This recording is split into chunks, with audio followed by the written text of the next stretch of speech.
La voz de AGN llega gracias a Itatronic, tecnología e innovación. Hola, ¿qué tal? Nos encontramos el día de hoy con el señor Angelo, quien ha convertido su Hyundai Creta del 2022 a GNB. Coménteme, ¿por qué decidió convertir su vehículo a GNB? Hola, ¿qué tal? Buenas tardes.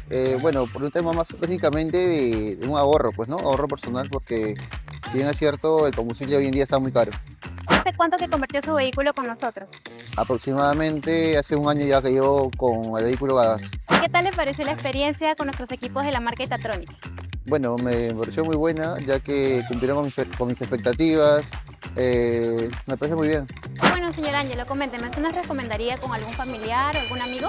Claro que sí, ya que, si bien es cierto, les he recomendado a algún familiar, ya que la empresa AGN Ingenieros ha cumplido con nuestras expectativas. Bueno, así que ya sabes, tú también puedes ahorrar aquí convirtiendo tu vehículo a GNB en AGN Ingenieros, donde recorres más por menos.